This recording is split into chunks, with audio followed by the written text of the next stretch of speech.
Here at the Daily Guru, I have respect for all musical tastes, even those that are vastly different from mine, which is why I have Katie here today. She has a taste in music that is miles from that of myself. In fact, is there any music at all that we both like?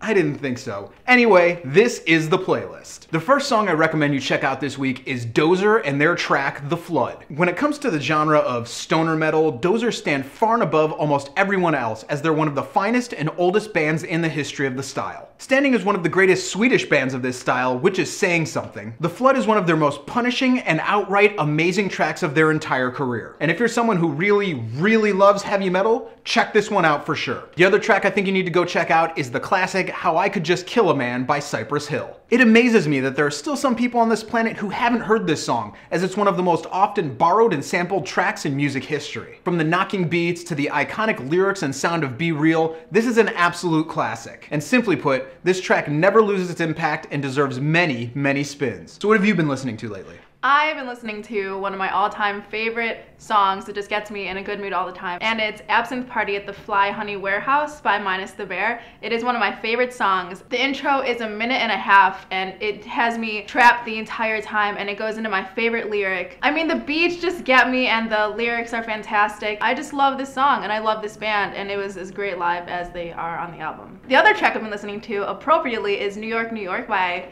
Ryan Adams, and I get approval because it's amazing. I knew I had to talk about Ryan Adams, whether it be an album or a song, and it took me a long time to choose which one, but New York, New York, I could be walking on the street here and I feel right at home, and it's one of the most upbeat Ryan Adams songs, but it still has his voice, his attitude, and his style, and I think that, I mean, it's definitely worth a try, and I think it's like a gateway song because you're going to want to listen to way more. Now when it comes to albums, I'm going back to an all-time favorite of mine that I haven't brought up yet in other videos, and that's Belly's phenomenal Star record. This is one of those records that since the day it came out all the way back in 1993, I've been playing it constantly, and I'll admit it, I'm addicted to it. As a longtime fan of Tanya Donnelly, this is probably my favorite album she ever did, and that includes her work with Throwing Muses. The songs are just perfect. The hooks, the harmonies, the music, it's everything you want in a great song. Hitting every mood possible with amazing tension and sonic brilliance, I cannot recommend this album highly enough. The album that I want to talk about is Andrew Bird's mysterious production of The Egg. I